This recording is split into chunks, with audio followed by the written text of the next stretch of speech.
Grabpedia Auto Channel. Nah, gue kali ini akan menjawab pertanyaan-pertanyaan dari komentar teman-teman yang komentar di video gue terkait Let It Flow.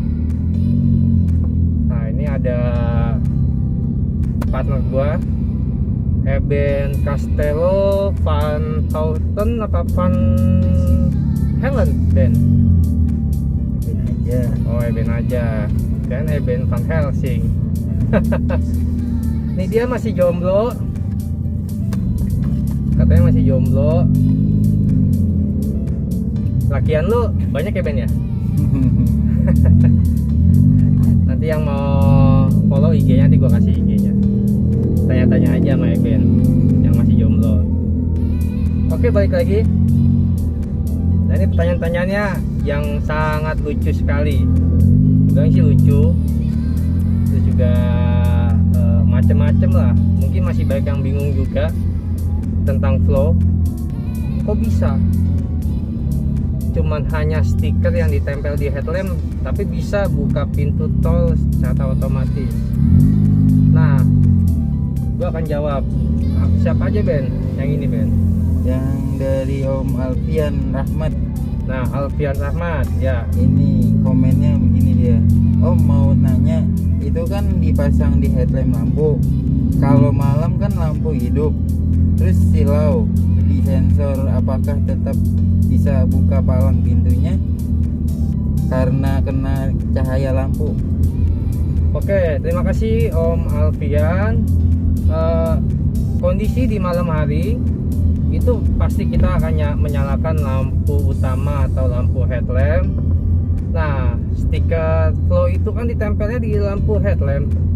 Jadi pertanyaan Om Alfian itu masih fungsi atau tidak kalau misalkan pas di malam hari menyalakan lampu headlamp, itu pintu tol masih bisa tetap kebuka atau enggak? Dan akan gue jawab. Gue udah coba dites malam-malam, tetap sama di kecepatan 20 kpj pas memasuki gerbang tol. Dan lampu utama gua itu udah pakai Fuji LED, itu bisa kebuka.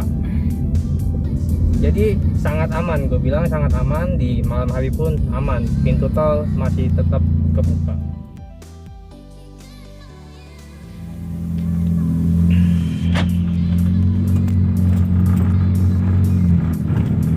Nah, cobaan kali ini kita akan tes RFID flow jalan di malam hari. Nah, ini ada yang bilang, ada yang nanya, Om gimana kalau di malam hari tuh si stikernya kena cahaya lampu headlamp, apakah masih fungsi atau tidak gitu? Makanya akan kita tes. Ini masuk tol, akan kita coba. Tetap di kecepatan 20 kpj. Ideal 20 kpj. Jadi nggak usah ngebut-ngebut ya.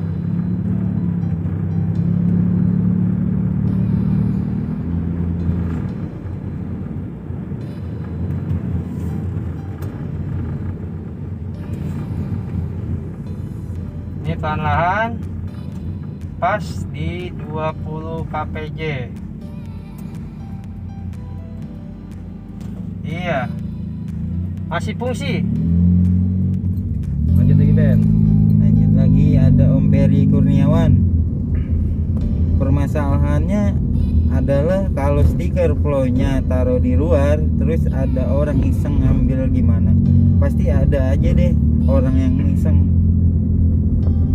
Oke, emang stiker itu kan dipasangnya di luar ya. Kalau misalkan ada yang iseng atau pas lagi dicuci steam kelepas, ataupun stikernya dicuri, stiker vlog kita dicuri. Nah itu memang bisa, tapi kenyataan dari JMTO Jasa Marga, kalau stiker itu dilepas dicuri, terus ditempel lagi ke headlamp si pencuri itu otomatis nggak akan bisa nempel lagi. Jadi hanya cukup dipakai satu kali saja, itu nggak bisa ditempel lagi. Namanya broken and removable. Jadi stiker itu nggak akan nempel. Nah terus juga kalau misalkan kita tahu stikernya dicuri, kita lakukan ini, kita blokir nomor tag yang hilang, atau kita hubungin customer service let it flow, kita permohonan blokir nomor tag, nanti akan dilayanin dengan si customer. Oke lanjut Den.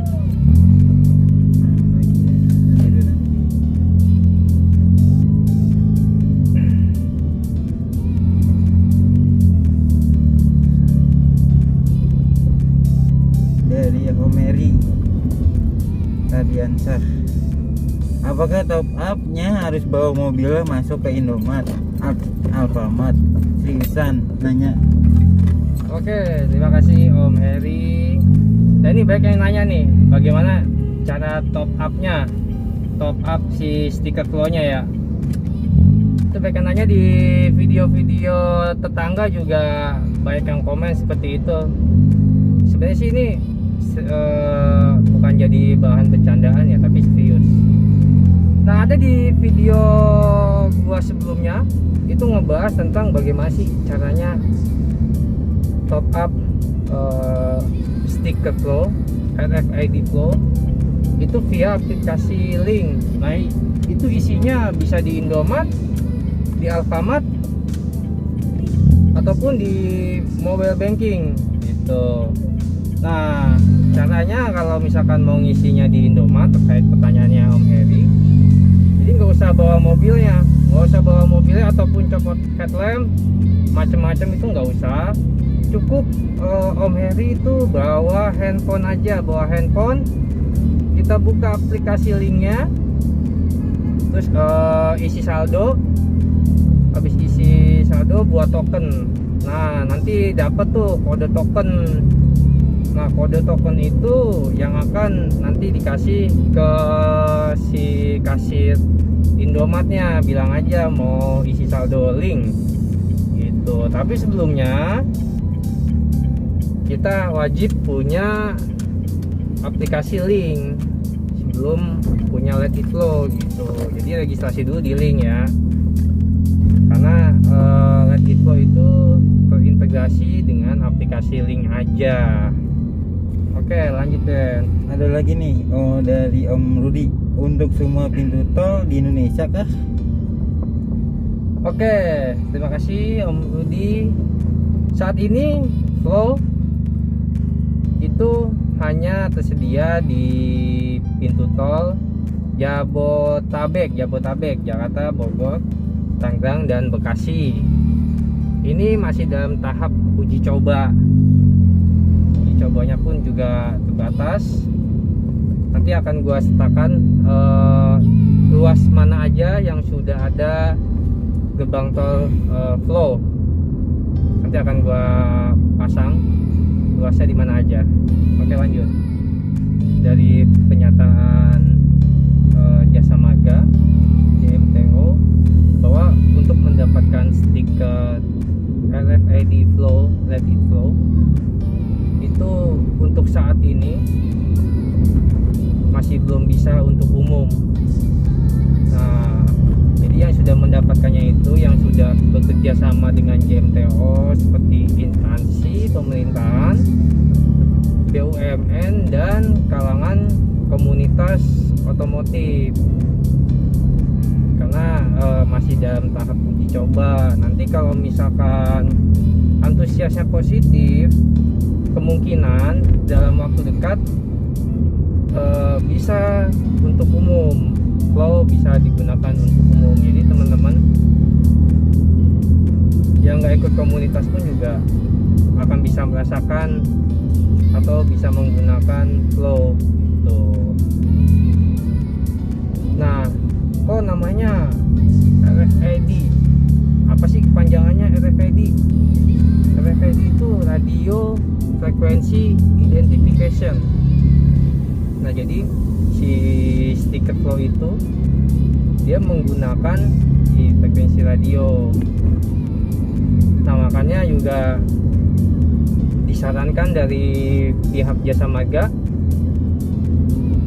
itu masangnya di headlamp, bagian headlamp. Kenapa di headlamp? Karena headlamp itu bebas mengandung bahan metal. Nah, kalau di kaca depan itu kan kaca depan kita pakai kaca film ya.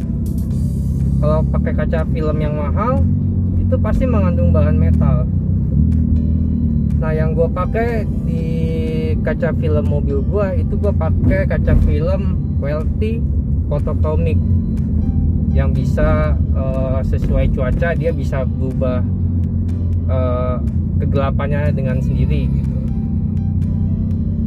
Nah, kaca film gue termasuk kaca film ya lumayan mahal lah ya. Jadi dia mengandung metal juga, makanya nggak boleh. Gua kemarin minta ke teknisinya coba pasang di kaca film di kaca depan. Kata pihak teknisinya kalau itu nggak direkomendasikan om, karena kaca film om mengandung metal dan itu akan mengganggu frekuensi si flow, stiker flow. Pas saat masuk pintu tol itu ngebacanya akan ngeganggu. Takutnya nanti kita pasang di kaca depan malah nggak kebuka pintu tolnya, jadi celaka kan. Makanya yang direkomendasikan tuh di headlamp. Nah, terus video-video yang beredar di YouTube sebelumnya itu di kecepatan tertinggi bisa kebuka sendiri. Itu adalah bukan dari pihak jasa marga. Nah, yang disarankan itu memang 20 kpj. Dan gue juga udah nyoba di kecepatan 40 sampai 60 itu gue juga takut. Asli, gue takut. Makanya gue di 20 kpj gue nyaman tanpa rem. Terus juga ya lebih safety aja, mendingan diinjak rem dulu baru kita jalan perlahan-lahan lah gitu ya. Ya namanya alat, takutnya sewaktu-waktu nanti error kita juga nggak tahu gitu. Nah, langkah baiknya sebelum kita melakukan perjalanan itu kita mesti keliling bodi mobil, itu ngecek semua, kondisi mobil lah, di ban, di dalam mesin, di bagian lampu depan, stikernya masih ada atau enggak, apakah di atas ban atau di kolong ban ada kucing. Nah, itu fungsinya kita mengecek keliling mobil sebelum melakukan perjalanan tuh fungsinya seperti itu. Jadi budayakan sebelum melakukan perjalanan tuh kita harus ngecek keliling mobil. Yang masih belum paham tentang Let It Flow, silakan tanya-tanya di kolom komentar ya. Oke, tunggu video selanjutnya.